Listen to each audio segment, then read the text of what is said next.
Hello guys. तो कैसे हो आप सब? आई होप सब बढ़िया होंगे। तो लास्ट वीडियो में हमने देखा था टेक्स्ट राइटिंग टैग्स के बारे में। तो इस वीडियो में हम देखेंगे टेक्स्ट को फॉर्मेट कैसे करें। ठीक है, तो हम इस पैराग्राफ का एग्जांपल लेंगे। ठीक है, तो इस पैराग्राफ की स्टार्टिंग करेंगे और इसी से हम लिखना स्टार्ट करेंगे और टैग्स के बारे में समझना स्टार्ट करेंगे कि ये टैग्स कहाँ कहाँ कैसे कैसे हम यूज़ कर सकते हैं। तो एक रियल एग्जांपल का लेके हम चलेंगे तो समझने में आसानी होगी हमें। ठीक है, तो चलें बढ़ते हैं कोड की तरफ। कोड पर आते हैं। तो सबसे पहले वही HTML की बेसिक स्ट्रक्चर फटाफट बना दें। तो ये बन गई हमारी HTML की बेसिक स्ट्रक्चर। टाइटल चेंज करते हैं, फॉर्मेटिंग टैग्स। ठीक है, तो चलते हैं बॉडी की तरफ। तो सबसे पहली चीज़ है हम ये कॉपी पेस्ट कर लेते हैं इतनी चीज़ को। तो हमें क्या चाहिए, एक पैराग्राफ चाहिए इसको पेस्ट करने के लिए। उसके बाद हम राइट क्लिक कॉपी पाथ चला के देखें इसको, न्यू टैब और पेस्ट एंड यस हमारा चल रहा है, but not so good looking as compare to this one. ठीक है, कि हमारा यहाँ पर ऐसा है और वहाँ पर ऐसा है। तो सबसे पहले अगर आप इसमें देखोगे तो यहाँ पर क्या हो रहा है, तो यहाँ पर अगर आप देखोगे तो ये इटैलिक में है। ठीक है, इतना पार्ट। तो इटैलिक को किसी भी चीज़ को इटैलिक करने के लिए उसके हमें दो टैग मिलते हैं। एक टैग होता है आई टैग, ठीक है, जहाँ पर हमें ये सिर्फ इटैलिक करके देता है। तो हम यहाँ जाएंगे तो इसको रीलोड करेंगे तो आप देखो यहाँ पर ये इटैलिक हो गया है। ठीक है, मैं इसको बड़ा कर देता हूँ ताकि आपको देखने में आसानी। तो ये चीज़ इटैलिक हो गई है। और दूसरा टैग होता है हमारा EM टैग। ठीक है, दूसरा टैग क्या होता है हमारा EM टैग का। तो EM के अंदर हमने डाला और इसको रीलोड करते हैं तो यहाँ पे ये फिर भी वैसे ही दिखा। अब इन दोनों के बीच में डिफरेंस क्या है कि दोनों ही अगर इटैलिक का काम करते हैं तो दो टैग्स बनाने की क्या ज़रूरत हुई। देखो, दोनों टैग्स ब्राउज़र में दिखते सेम ज़रूर हैं, बट इनका क्या है, इनका मीनिंग अलग अलग है। ठीक है, EM एम्फेसाइज करता है किसी भी टेक्स्ट को जो उसके अंदर लिखा होता है।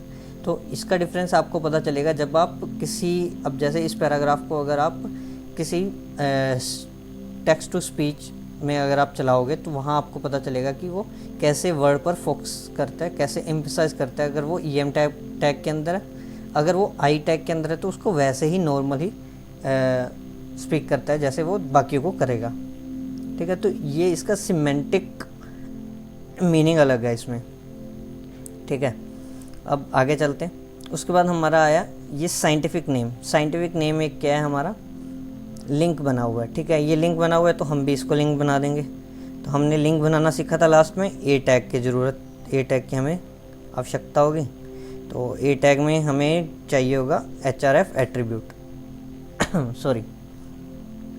तो ये साइंटिफिक नेम को हम इसके अंदर डाल देंगे, Ctrl+C Ctrl+X एंड Ctrl+V।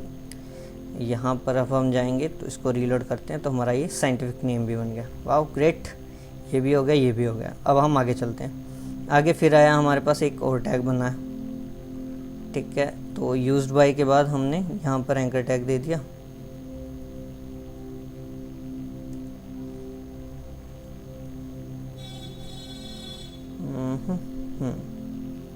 ठीक है, तो हमें कॉल इसको Ctrl+X करना है और यहाँ पर Ctrl+V करना है। तो अब हम देखेंगे तो ये हमारा यहाँ पर भी एक लिंक बन गया। सही है, तो अब इसके बाद चलते हैं हमारे पास हु डिस्कवर आगे और यहाँ पर आते हैं। तो यहाँ पर हमारा एक और लिंक है, बट वो लिंक क्या है, इटैलिक लिंक है। समझे? तो इसको सबसे पहले हमें क्या करना पड़ेगा, इटैलिक में कन्वर्ट करना पड़ेगा। तो यहाँ पर हम इटैलिक टैग लगाएंगे और इसके बाहर एंकर टैग लगाएंगे।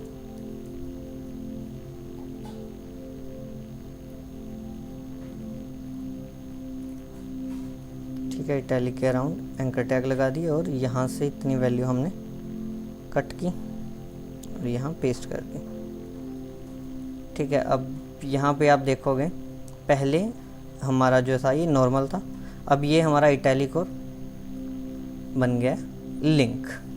ठीक है, यहाँ तक सही है।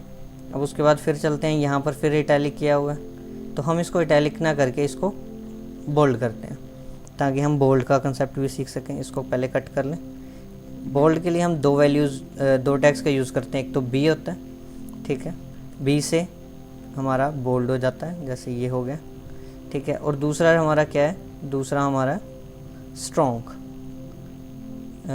टैग है, ठीक है। स्ट्रॉन्ग टैग में भी यही चीज़ होती है।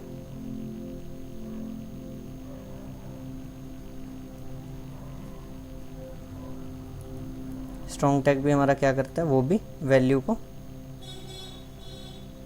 जैसे हमारी वैल्यू थी एंथ्रा, तो इसको क्या करेगा, वो भी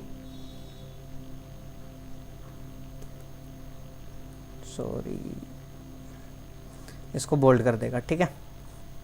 इसको रीलोड करते हैं, अभी भी वैसा आ रहा है। बस इसमें भी वही सिमेंटिक डिफरेंस है कि जैसे हमारा आई और ई में था, वैसे ही बी और स्ट्रॉन्ग में है। एम्फेसाइज करता है ये भी टेक्स्ट को। तो यहाँ तक क्लियर है। उसके बाद हम आगे चलते हैं, हमारा अगला है मार्क। अब मार्क टैग क्या करता है, मार्क टैग मान लो मेरे को क्या है कि मेरे को ये जो है, ये नाम मेरे को याद रखना है कि ये इंपॉर्टेंट नेम है, ठीक है। तो इसको हम क्या कर देंगे, मार्क कर देंगे, इतनी वैल्यू को हम हाईलाइट कर देंगे। मार्क का मेन मकसद है हाईलाइट करना, ठीक है। तो हमने यहाँ पर इसको हाईलाइट कर दिया, ठीक है। मार्क के बाद हमारे पास नेक्स्ट आता है स्मॉल, ठीक है। स्मॉल क्या करता है कि किसी भी चीज़ को अगर हमें स्मॉल दिखाना हो कि इतनी ज़्यादा इम्पोर्टेंस नहीं है, जैसे ये between the mid 18 to mid 20 century, ये जो पूरा टेक्स्ट है ना, ये कुछ ज़्यादा इम्पोर्टेंट नहीं है हमारे लिए, तो हमने इसको स्मॉल टैग में कर दिया। तो स्मॉल टैग में क्या होएगा, ये स्मॉल टैग में ये हमें छोटा होकर दिखेगा। ये मैंने कॉपी किया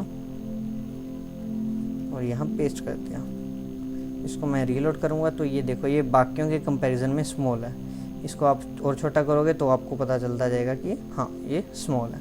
तो स्मॉल का मतलब है छोटा करना, साइज़ को कम करना। वैसे भी आप कर सकते हो, बट ये ओरिजिनल से जो ओरिजिनल चलता आ रहा है उसी को ही स्मॉल कर देता है, जितना भी हमारा टेक्स्ट साइज़ होता है, ठीक है। और इसके बाद मान लो कि अपने कोई ब्लॉग पोस्ट लिख रहे हैं, ठीक है, उसको एडिट करते हैं, हम चाहते हैं कि अब ये सब स्पीसीज़ ना रह के कुछ और नेम हो जाता है इनका, ठीक है। तो हम क्या करेंगे, सब स्पीसीज़ को करेंगे डिलीट, उसके लिए DEL टैग यूज़ करते हैं, ठीक है।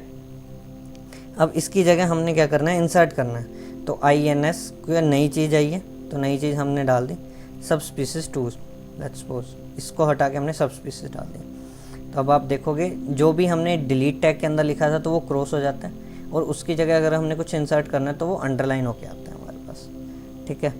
तो अंडरलाइन के लिए हम डायरेक्टली U टैग का यूज़ भी कर सकते हैं, वो भी अंडरलाइन करता है। नेक्स्ट इसके बाद आता है हमारे पास सबस्क्रिप्ट एंड सुपरस्क्रिप्ट, ठीक है। तो अब आप देखोगे कि इसके अंदर आप देख रहे हो, तो इसमें आपको दिखेगा कि बहुत सारी वैल्यूज़ जो हैं वो ऐसे ऊपर लिखी आ रही हैं, ठीक है। सबस्क्रिप्ट और सुपरस्क्रिप्ट होती हैं ये, ठीक है। तो ऊपर लिखना हो गया हमारा सुपरस्क्रिप्ट, और अगर वो नीचे लिखी है तो वो होती है सबस्क्रिप्ट। तो लेट्स सपोज हमने अब इस ए को, इसको हमने सुपरस्क्रिप्ट बनाना है, तो इसको कट किया, इसको SUP टैग के अंदर लिखा, ठीक है। इसको पेस्ट किया। अब आप देखोगे यहाँ पर हमारा अभी 3 यहाँ पर है, ये रहा। इसको अपने रीलोड करते हैं तो 3 हमारा ऊपर आ जाता है। तो ऐसे ही इसके अंदर हमने इसके अंदर बनाया होगा जो विकीपीडिया जैसे यूज़ करता है। तो इन्हीं चीज़ों का, इन्हीं टेक्स्ट फॉर्मेटिंग टैग्स का यूज़ करते हैं वो टेक्स्ट को लिखने के लिए। तो आई होप आपको टेक्स्ट फॉर्मेटिंग टैग्स समझ में आ गए होंगे। हमने सारा कवर कर लिया है इसके अंदर, जो जो टेक्स्ट फॉर्मेटिंग टैग्स होते हैं, ठीक है। तो आई होप समझ में आ गया होगा। अगर अच्छी लगी है वीडियो, लाइक करना, शेयर करना अपने दोस्तों के साथ, और सब्सक्राइब कर देना चैनल को। ज़्यादा से ज़्यादा हेल्प की ज़रूरत है आपकी ग्रो करने की, ताकि मेरा कॉन्फिडेंस भी लूज़ ना हो इस चक्कर में, और आपको भी अच्छी अच्छी वीडियोस मिलती रहें। कुछ गड़बड़ लगे आपको कि हाँ भाई कहीं दिक्कत आ रही है, कहीं चीज़ स्लो होनी चाहिए, आप मेरे को कमेंट सेक्शन में ज़रूर बताना। आपके सजेशन मेरे लिए बहुत ज़्यादा मायने करते हैं। तो इस लेक्चर को यहीं समाप्त करते हैं। नेक्स्ट लेक्चर में मिलेंगे, कोटेशन एंड कुछ नए एलिमेंट्स के बारे में पढ़ेंगे। तब तक के लिए बाय बाय।